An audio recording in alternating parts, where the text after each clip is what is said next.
Hello students, good evening. आज बिल्कुल हम स्टार्ट कर रहे हैं। हमारा यहां पर 3 उद्देश्य ध्यान रखना।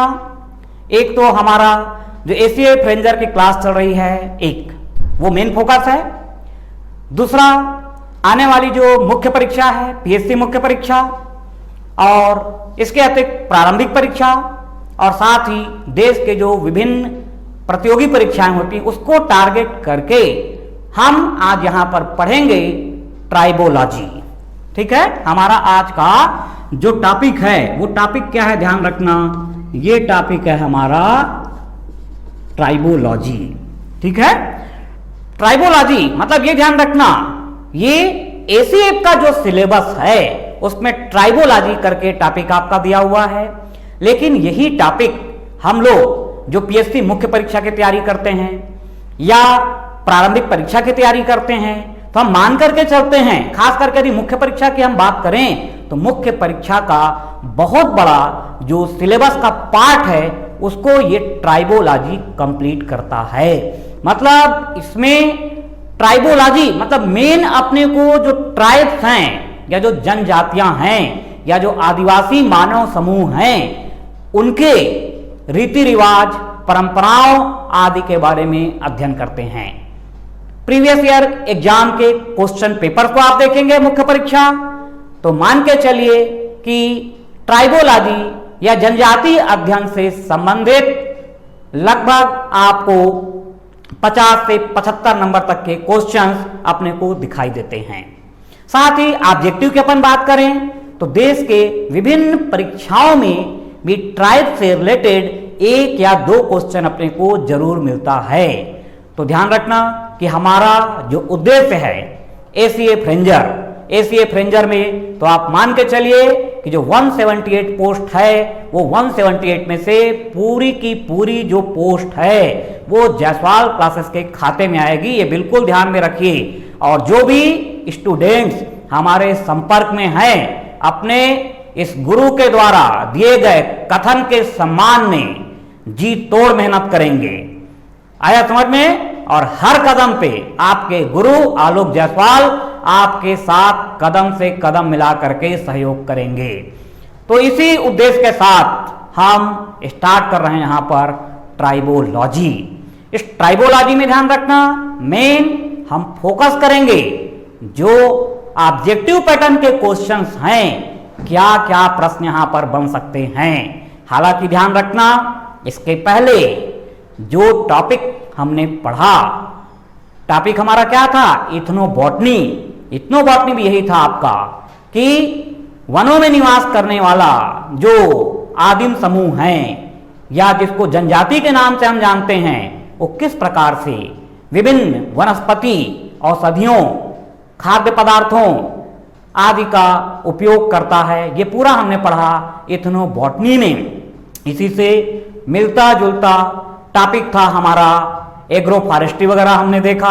ठीक है, तो कुल मिलाकर के एक बहुत ही अच्छा टॉपिक है और इस पे हम अपना फोकस कर रहे हैं। ध्यान देंगे ट्राइबोलॉजी एसीए फ्रेंजर के अकॉर्डिंग, और साथ ही साथ आपका जो आईएफएस का एग्जाम होता है यूपीएससी के द्वारा, इंडियन फॉरेस्ट सर्विस, उसमें भी ट्राइबोलॉजी एक टॉपिक है। तो ये टॉपिक आपका बहुउपयोगी बहुउपयोगी टॉपिक है। तो इस पे हम आ रहे हैं। अब देखिए यहां पर ये वर्ड किससे आया आपका, ट्राइब्स। ठीक है, ट्राइब्स क्या हो गया आपका, आदिवासी या जनजाति समूह। एक एक शब्दों को हम यहां पर एक्सप्लेन करेंगे, ध्यान रखना।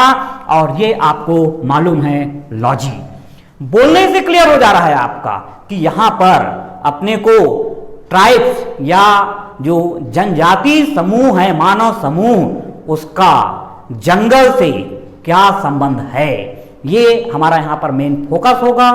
और इसको पढ़ने के पहले इसका जो सार है वो सार क्या है, ध्यान देना। यहां पर एग्जाम के क्वेश्चंस के अकॉर्डिंग में चल रहा हूं, ध्यान देना। यहां पर ये पीएससी मुख्य परीक्षा का एक कोटेशन जो 20 नंबर का आया था उसके अकॉर्डिंग हम चलते हैं। ये आपको क्या बोलता है, ये एक कोटेशन आया था एग्जाम में, जनजातियों एवं जंगल, जनजातियों एवं जंगल के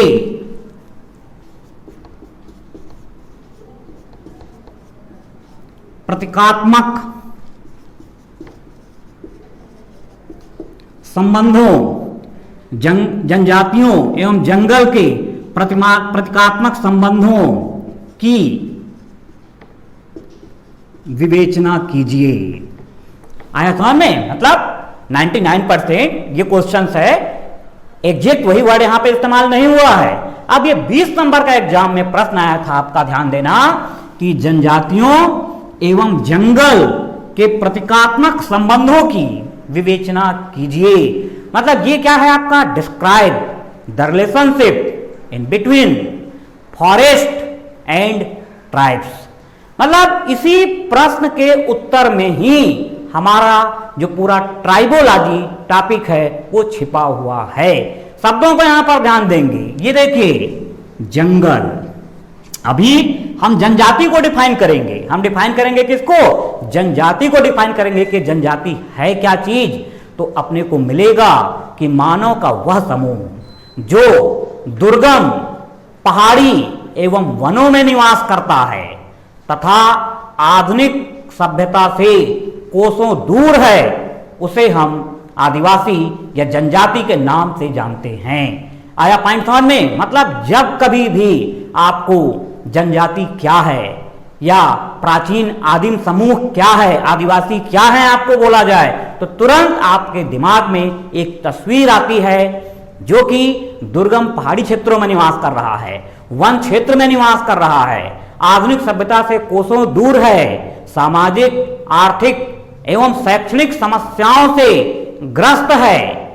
आया समझ में? ये सारी चीजें हमारे दिमाग में आती हैं। तो यही क्या है आपका? जनजाति या आदिवासी समूह। अब जो विभिन्न प्रकार के जो मानव शास्त्री हुए, ध्यान देना, यहां पर ट्राइबोलॉजी के साथ ही एक वर्ड हमारा और जुड़ जाता है। आया समझ में? उस सिलेबस में नहीं है, लेकिन जब हम ट्राइबोलॉजी को स्टडी करते हैं एक टर्म हमारे पास और आता है, ध्यान रखना, ये क्या हो जाता है आपका? एंथ्रोपोलॉजी। ये भी मतलब आप ये ध्यान रखेंगे कि जो समाज शास्त्र है, समाज शास्त्र में भी हम ट्राइब्स के बारे में पढ़ते हैं, और एंथ्रोपोलॉजी या जो मानव विज्ञान है वहां पर भी हम लोग ट्राइब्स के बारे में पढ़ते हैं। तो ट्राइब्स के बारे में जो परिभाषाएं दी जा रही हैं वो समाज शास्त्रियों के द्वारा भी दी जा रही हैं और मानव शास्त्रियों के द्वारा भी इसकी व्याख्या की गई है कि भाई ये जनजाति है क्या चीज। आया समझ में? भाई पहले हम देखेंगे जनजाति, फिर जनजाति के बाद क्या आएगा? अनुसूचित जनजाति, और फिर अनुसूचित जनजाति के पश्चात हम देखेंगे कि इनके शैक्षणिक विकास, आर्थिक विकास और सामाजिक विकास के लिए राष्ट्रीय एवं राज्य स्तर पर एवं विभिन्न गैर सरकारी संगठनों के द्वारा क्या प्रयास किया जा रहा है। आया समझ में? देखिए ये एक ऐसा टॉपिक है जो मैं आपको समझा रहा हूं। समझाने के बाद इसका प्रॉपर नोट्स आपको उपलब्ध कराया जाएगा। आया समझ में? जब नोट्स आप देखेंगे तो फिर वही चीजें आपको एक एक करके समझ में आएंगी। जो वर्ड्स मैं यहां पर बोल रहा हूं उसी के आधार पे हमारा क्या है? नोट्स तैयार होता है, ये ध्यान रखेंगे। ठीक है? तो अब देखिए यहां पर एक जनरल स्टोरी तो हमारी क्लियर हो गई कि भाई हम ये जो आपका ट्राइबोलॉजी पढ़ते हैं, ट्राइबोलॉजी क्या है आपका? पूरा ट्राइब के बारे में हमको अध्ययन करना है, उनके रीति रिवाज, परंपराएं, उनमें धार्मिक मान्यताएं क्या हैं, ये सब चीजों को पढ़ते हैं हम ट्राइबोलॉजी में। दूसरा एक टर्म आप देख रहे हैं एंथ्रोपोलॉजी। एंथ्रोपोलॉजी डायरेक्ट संबंधित नहीं है सिलेबस से, लेकिन ऑब्जेक्टिव पैटर्न पे भी हम जाते हैं तो आप ध्यान रखेंगे कि आपका जो एंथ्रोपोलॉजी की हम बात कर रहे हैं तो आपको ध्यान रखना है कि देश ही नहीं अपितु विश्व में जो प्राचीन मानव समूह हैं, अपने को मालूम है कहाँ रहता था? जंगलों में रहता था, गुफाओं में निवास करता था, नदी के किनारे निवास करता था। तो ये जो आपका दुर्गम वन और पहाड़ी क्षेत्रों में जो मानव निवास कर रहा है उसमें विकास प्रक्रिया के दौरान क्या सामाजिक परिवर्तन हुआ, क्या सांस्कृतिक परिवर्तन हुआ और क्या उसके शारीरिक लक्षणों में चेंजेस आया। मतलब यहां पर हम 3 चीजों का अध्ययन करते हैं, ध्यान रखना। मानव विकास का अध्ययन यदि हम सांस्कृतिक, सामाजिक एवं शारीरिक लक्षणों में परिवर्तन के आधार पर कर रहे हैं तो साइंस की वो ब्रांच कहलाती है आपका एंथ्रोपोलॉजी के नाम से जानी जाती है, ध्यान रखेंगे। ठीक है, मतलब कुल मिलाकर के आप ध्यान रखना कि यदि हम ट्राइबोलॉजी को पढ़ रहे हैं या जनजातियों के बारे में पढ़ रहे हैं और हम मानव शास्त्र को नहीं जान रहे हैं तो हमारा ज्ञान अधूरा है, ध्यान रखेंगे। क्योंकि एंथ्रोपोलॉजी क्या है? Study of human evolution. आया में anthropology is the study of human evolution on the basis of social changes, cultural development and also physical development. तो जब 3 चीजों को हम मिला करके अध्ययन करते हैं तो विज्ञान की वो जो शाखा है मानव शास्त्र या एंथ्रोपोलॉजी के नाम से जानी जाती है। तो अब आप ये समझ जाइए कि एंथ्रोपोलॉजी और आपका जो सोशियोलॉजी है ये लगभग एक दूसरे से मिलते जुलते सब्जेक्ट हैं और इसमें ही हम लोग जनजाति के बारे में अध्ययन करते हैं, ट्राइब्स या जनजाति। तो अब अपने को समझना है कि भैया ट्राइब्स या जनजाति है क्या चीज। चलिए आइए देखिए सब चीजों को आप यहां पर। ठीक, तो सबसे पहला मुद्दा हमारा क्या आता है, ध्यान रखना कि हम जाने किसको यहां पर, ये हुआ आपका जनजाति। क्या हो गया आपका ये जनजाति, आया में जनजाति, ये हो गया आपका क्या यहां पर, ये ट्राइब्स हो गया। ठीक, तो सबसे पहले अपने को जानना है जनजाति क्या है। अब ध्यान रखना कि यहां पर विभिन्न प्रकार के मानव शास्त्री हुए जिन्होंने जनजाति को अपने भाषा में या एक परिभाषा के रूप में समझाने का प्रयास किया।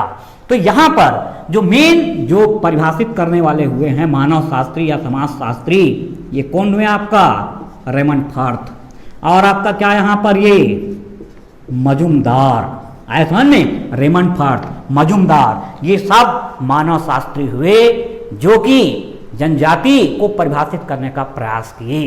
तो इनकी जो परिभाषा है उस परिभाषा के शब्दों को मिला करके ही हम एक निष्कर्ष निकालते हैं कि जनजाति को हम किस तरीके से परिभाषित करें।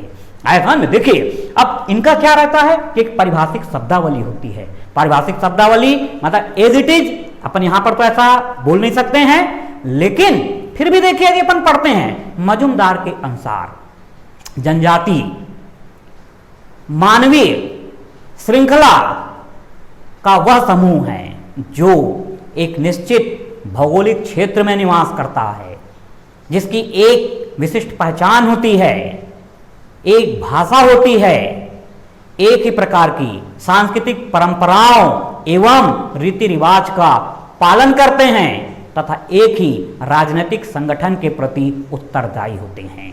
आए ध्यान में, मतलब यहां पर जो विभिन्न मानव शास्त्री और समाज शास्त्री हुए हैं उनकी यदि परिभाषाओं को समेकित करके उसका सार निकाला जाए या निष्कर्ष निकाला जाए तो जनजाति को हम किस तरीके से परिभाषित करेंगे ये देखिए आपका। ठीक है, ये जनजाति को हम परिभाषित कर रहे हैं, क्या क्या पॉइंट मिला तो आपको ध्यान रखना है। इनका क्या होता है, एक निश्चित भूभाग होता है। क्या होता है आपका, एक निश्चित भूभाग होता है। आयतन में मतलब एक पर्टिकुलर एरिया में रह रहे हैं, आप खुद भी देख रहे हैं कि भाई आपका छोटा नागपुर में कौन सी जनजाति निवास कर रही है, अंडमान एक भौगोलिक क्षेत्र अंडमान निकोबार, वहां पे कौन सी जनजाति निवास कर रही है, लक्षद्वीप एक भौगोलिक क्षेत्र है, वहां पे कौन सी जनजाति निवास कर रही है। आयतन में मतलब इनका क्या होता है, एक निश्चित भूभाग होता है। आयतन में उसके बाद क्या होता है, इनकी एक अपनी क्या होती है, एक निश्चित भाषा होती है। अपन देखते हैं ना कि गोणी बोली आयतन में या संथाली बोली। ठीक है, तो इस तरीके से प्रत्येक जो जनजाति या जो मानव समूह है उसकी एक अपनी भाषा होती है। आयतन में एक निश्चित भाषा होगी, इसके अलावा इनकी अपनी एक निश्चित सांस्कृतिक रीति रिवाज और परंपराएं होती हैं। आयतन में इनका क्या रहेगा, अपना एक निश्चित सांस्कृतिक परंपराएं और रीति रिवाज होते हैं। ये अपने को ध्यान रखना है कि भाई अपन देखते हैं कि कई जगह घोटुल प्रथा है, आयतन में कई जगह स्थानांतरित कृषि करने के लिए कोई झूम कृषि कर रहा है। ठीक, कोई पेड़ा कृषि कर रहा है। तो इस तरीके से मतलब इनकी जो आर्थिक सामाजिक गतिविधियां होती हैं वो एक निश्चित परंपराओं और रीति रिवाज से जुड़ी होती हैं। आया समझ में अच्छे से ये? तो आपका एक निश्चित सांस्कृतिक रीति रिवाज एवं परंपराएं होती हैं तथा एक ही राजनैतिक संगठन के प्रति ये उत्तरदायी होते हैं। आया समझ में? भाई जैसे अपन ये बोलते हैं कि विभिन्न प्रकार के जो आदिम समूह हैं उनकी अपनी एक जनजाति पंचायत होती है। आया समझ में? या आगे चल के हम पढ़ेंगे कि हर जनजाति समूह में वहां के आपसी जो वाद विवाद होते हैं उनको निपटारा करने के लिए एक प्रशासनिक संगठन पाया जाता है, एक राजनीतिक न्याय प्रणाली पाई जाती है, तो उसके नियम का वो लोग पालन करते हैं। तो कुल मिलाकर के यदि हम जनजाति को परिभाषित करते हैं तो अब यहां पर ध्यान दीजिए कि जनजाति क्या है। ठीक है, जनजाति क्या है?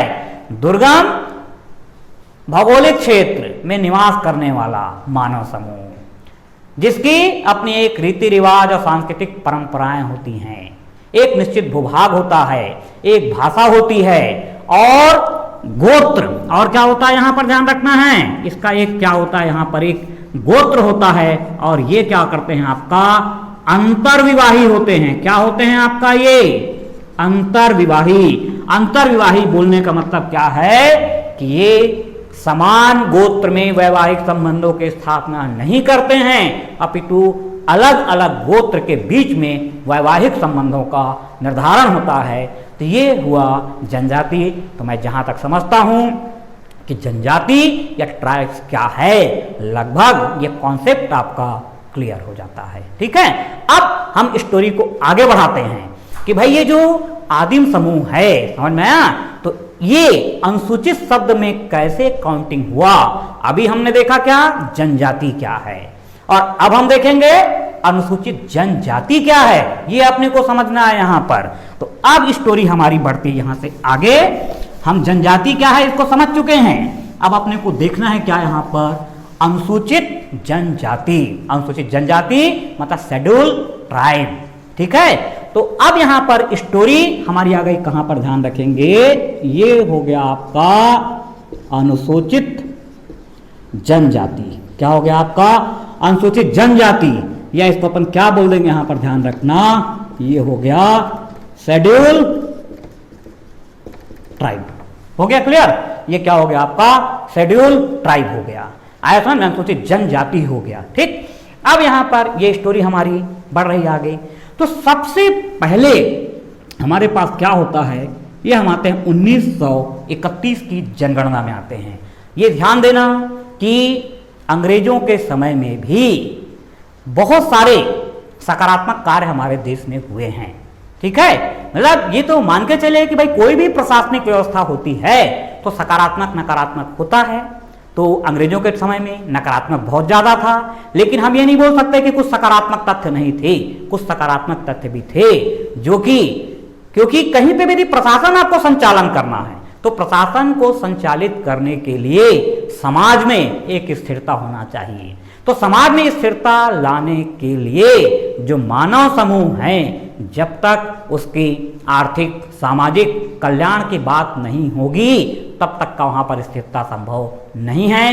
तो इसी तथ्य को ध्यान में रखते हुए 1931 की जो जनगणना हुई 1931 की जो जनगणना हुई उसमें ये जो दुर्गम पहाड़ी तथा वनों में निवास करने वाला एक विशाल मानव समूह है उसे पिछड़ी जनजाति के रूप, पिछड़ी जाति के रूप में आइडेंटिफाई किया गया। किस रूप में आइडेंटिफाई किया गया, ध्यान रखेंगे, पिछड़ी जाति। आया में किस फॉर्म में इसको आइडेंटिफाई किया गया, पिछड़ी जाति के रूप में इसको आइडेंटिफाई किया गया। कब, आपका 1931 की जनगणना में। आया में फिर आपको ध्यान होगा कि भारत में जो संवैधानिक विकास की प्रक्रिया चल रही थी, संवैधानिक विकास की प्रक्रिया आप पढ़ते हैं 1919 का अधिनियम, ठीक है, 1935 का अधिनियम। तो जब हम 1935 के अधिनियम की बात करते हैं, 1935 का जो एक्ट बना, उस एक्ट में सबसे पहली बार ये जो 1931 की जनगणना के आधार पर पिछड़ी जनजाति को आइडेंटिफाई किया गया था, वहां पर इसको क्या किया गया, आपका अधिसूचित किया गया। क्या किया गया इसको, यहां पर ये अधिसूचित किया गया है। कब, 1935 के अधिनियम में। और 1935 का जो अधिनियम था उसकी रिपोर्ट के आधार पर भारत सरकार अधिनियम 1936 पारित हुआ। तो 1936 में जो अधिनियम पारित हुआ, उस अधिनियम में सबसे पहली बार इनको अनुसूचित किया गया, ये ध्यान रखेंगे। और जनजातियों के लिए जो अनुसूचित शब्द है, अनुसूचित शब्द किसने दिया, तो आपको ध्यान रखना है, डॉक्टर घुरिये के द्वारा। ध्यान रखना, किसके द्वारा, आपका डॉक्टर घुरिये के द्वारा अनुसूचित शब्द का इस्तेमाल किया गया था। ऑब्जेक्टिव में क्वेश्चन बन सकता है।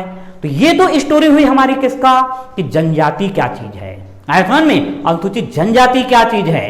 अब इसी क्रम में आप पढ़ते हैं कि जो हमारा भारत देश आजाद हुआ, भारत का अपना एक स्वतंत्र संविधान निर्मित हुआ, तो ये पॉइंट अपने को आता है कि जो कैबिनेट मिशन योजना थी 1946 की, उसके आधार पर संविधान सभा का गठन हुआ था, भारतीय संविधान का निर्माण हुआ। तो भारतीय संविधान में जो अधिकांश तत्व हैं ये 1935 के अधिनियम से लिए गए हैं। तो जब हमारा देश आजाद हुआ, हमारा खुद का संविधान बना, तो राष्ट्रपति के द्वारा संविधान के अनुच्छेद 342 के अंतर्गत है, ध्यान में, मतलब अब यहां पर शब्दों को आप देखना, ठीक है, स्टोरी क्लियर होते जा रही है। 1931 की जनगणना में पिछड़ी जाति, 1935 के अधिनियम की रिपोर्ट के आधार पर 1936 का अधिनियम, उसमें इनको अनुसूचित घोषित किया गया। अनुसूचित शब्द दिया किसने, तो ध्यान रखेंगे, डॉक्टर घुरिये के द्वारा अनुसूचित शब्द का इस्तेमाल किया गया था। किसके लिए, आदिवासी या जनजाति समूह के लिए। अब यहां पर पॉइंट अपने को देखना है कि अब खेल आ रहा है किसके पास, संवैधानिक, भारतीय संविधान। भारतीय संविधान की यदि हम बात करते हैं तो आपको मिलेगा क्या, आपका आर्टिकल 342 संविधान का अनुच्छेद 342, आयतन में संविधान का अनुच्छेद 342 आर्टिकल 342 के अंतर्गत क्या है, तो आप ध्यान रखना कि राष्ट्रपति के द्वारा, आयतन में क्या यहां पर आपका ये संविधान के अनुच्छेद 342 के अंतर्गत किसके द्वारा, आपका ये राष्ट्रपति, प्रेसिडेंट, राष्ट्रपति के द्वारा, ठीक है, राष्ट्रपति के द्वारा किसको, आपका ये आपका कौन, आपका ये जनजातीय समूह, आयतन में जनजातीय समूह या आपका जनजातीय समुदाय या जनजाति समुदाय के भीतरी मानव समूह। तीन चीजें यहां पर ध्यान रखना। एक आपका जनजाति समूह, अभी जनजाति समूह क्या बना देगा, एक समुदाय बना देगा, कम्युनिटी बना देगा। और एक समुदाय में भी अलग अलग गोत्र के लोग रह सकते हैं, आयतन में ये आपका एक समुदाय में भी अलग अलग गोत्र के लोग हो सकते हैं। तो इसीलिए अपन जब पारिभाषिक रूप से जाते हैं कि संविधान के अनुच्छेद 342 के तहत भारत के राष्ट्रपति के द्वारा जनजाति समूह अथवा जनजाति समुदाय अथवा जनजाति समुदाय के भीतरी समूह को अनुसूचित घोषित किया गया, आयतन में, या इसके अंतर्गत जो मानव समूह सम्मिलित है उसे संविधान के अनुच्छेद 342 के तहत अनुसूचित घोषित किया गया, आयतन में। तो इसको संविधान में या अनुसूचित घोषित करने का मतलब क्या है कि भाई संविधान के द्वारा ही हमारे देश का पूरा जो रूल्स रेगुलेशन है, सामाजिक आर्थिक राजनीतिक विकास, उसके मापदंड निर्धारित होते हैं। तो जब इनको संविधान में स्थान दिया गया और इनके सामाजिक आर्थिक शैक्षणिक कल्याण के लिए विभिन्न प्रकार के संवैधानिक अनुच्छेद में व्यवस्था की गई। अभी आगे चल के हम पढ़ेंगे कि जनजाति कल्याण से संबंधित संवैधानिक अनुच्छेद कौन कौन से हैं। 5वीं अनुसूची क्या है, 6वीं अनुसूची क्या है, ये सब हम जब पढ़ेंगे तो अपने को पूरा क्लियर होगा कि पहले क्या स्थिति थी और वर्तमान में क्या स्थिति है। तो अब यहां पर ऑब्जेक्टिव के सब पॉइंट को ध्यान देते जाना, दोनों चीज कवर हो रहा है, आपका थ्योरी भी क्लियर हो रही है और आपका ऑब्जेक्टिव भी क्लियर हो रहा है। साथ ही साथ ध्यान रखना है कि जो टॉपिक है ये केवल प्रतियोगी परीक्षाओं के लिए नहीं अपितु देश के विभिन्न भागों में जो आदिवासी या जनजातीय समूह हैं उनके लिए भी समर्पित है कि वो अपने अधिकारों को जानें, संवैधानिक जो अनुच्छेद हैं उनको समझें, क्योंकि संविधान प्रावधान करता है आपको उस प्रावधान को लागू कैसे करवाना है तथा अपने अधिकारों को कैसे प्राप्त करना है। जब तक आप सजग नहीं होंगे तब तक ये चीज संभव नहीं है। हर व्यक्ति को, चाहे व्यक्ति हो या मानव समूह हो, हर किसी को अपने अधिकारों को समझना आवश्यक है। आया समझ में। और वैसे भी अपन देखते हैं कि देश में हमारी जो 2011 की जनगणना है, 2011 की जनगणना के अनुसार हमारे यहाँ लगभग 8.6%, देश की कुल जनसंख्या का लगभग 8.6% अनुसूचित जनजाति है। आया समझ में। एक विशाल जनसंख्या है, आपको ध्यान रखना है। तो ये बोलने का मतलब यह है कि केवल प्रतियोगी परीक्षाओं की तैयारी करने वाले नहीं अपितु देश के विभिन्न भागों में जो मानव समूह रह रहा है उनके लिए भी एक उपयोगी टॉपिक है। और ध्यान देंगे, मैं जो क्लास लेता हूं बार बार आपको बताता हूं कि ये उद्देश्य केवल वर्तमान में जो कोरोना का टाइम चल रहा है ऑनलाइन क्लास एकमात्र माध्यम बन जाता है, क्योंकि हम अपनी जो गतिविधियां हैं या हमारी जो जीवन शैली है, हमारी जीवन शैली क्या है, अध्ययन, अध्यापन, सामाजिक, आर्थिक, राजनीतिक विकास, इसको हम रोक नहीं सकते हैं। यह है एक वैकल्पिक मार्ग तलाश करके गतिशीलता अपने को बना करके रखना है, चाहे वो प्रतियोगी परीक्षा की तैयारी करने से संबंधित हो या हमारी अन्य आर्थिक राजनीतिक गतिविधियां हो, सभी को अपने को संचालित करना है। आज नहीं तो कल कोरोना से हम मुक्ति पाएंगे, तो उस समय हमको ये ना लगे कि हमने खाली समय में क्या किया।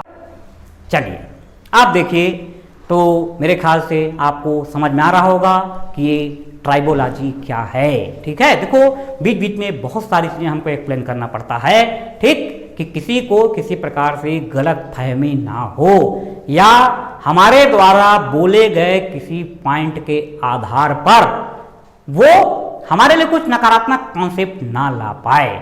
ठीक है, तो अब यहां पर इस टॉपिक को मैं फिर से कंटिन्यू कर रहा हूं। ध्यान रखेंगे यहां पर आपका कि जो हमने देखा अनुसूचित जनजाति क्या है। ठीक है, ये सारी चीजें हमारी क्लियर हो गई और इसमें अपने को जानना पड़ेगा कि ये जो ट्राइबोलॉजी हमारा टॉपिक है, तो ट्राइबोलॉजी में हम लोग यहां पर दो चीजों को फोकस करेंगे, ध्यान रखना।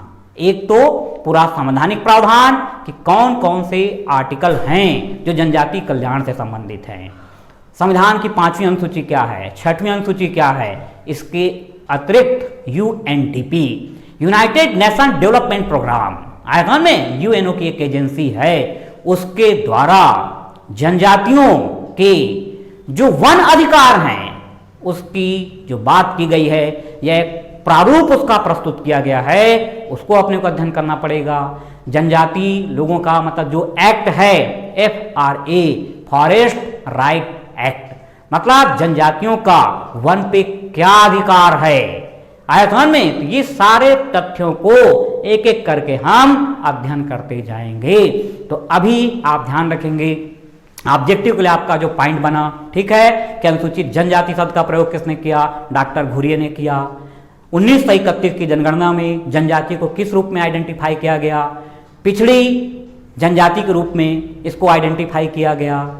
कौन से आर्टिकल के अंतर्गत राष्ट्रपति अनुसूचित क्षेत्र आपका जो अनुसूचित जाति है या अनुसूचित जनजाति है उसको डिक्लेयर करता है। ये सारे तथ्यों को अपने को ध्यान में रखना पड़ेगा। ठीक है, तो अब यहां पर कुछ चीजें और मैं क्लियर कर रहा हूं, ध्यान देंगे ऑब्जेक्टिव के लायक, कि भाई जब हमारा संविधान लागू हुआ या हमारा जब देश आजाद हुआ तो उस समय हमारे देश में जनजातियों की संख्या क्या थी, आपका 212, और वर्तमान में ये जनजातियों की जो संख्या है कितनी हो चुकी है आपका, तो आप ध्यान रखेंगे 550। आया समझ में? वर्तमान में कितनी जनजातियां हैं आपका ध्यान रखना है, तो ये 550 जनजातियां हैं जिनको अपने को ऑब्जेक्टिव पैटर्न पे ध्यान रखना है। आया समझ में? अब यदि हम बात करते हैं कि 2011 की जनगणना की हम बात करें यदि, तो 2011 की जनगणना के अनुसार देश में जनजातियों का प्रतिशत कितना है, देश की कुल जनसंख्या का 8.6% आपका ट्राइबल है, अपने को ध्यान रखना है। इसके अलावा आपका यहाँ पे यदि हम बात करें तो सबसे ज्यादा जो ट्राइब्स है वो कहाँ मिल रही है, मिजोरम। दूसरे नंबर पे कौन है आपका ध्यान रखना है, ये नागालैंड। और थर्ड नंबर पे क्या है ध्यान रखना है आपको, ये मेघालय।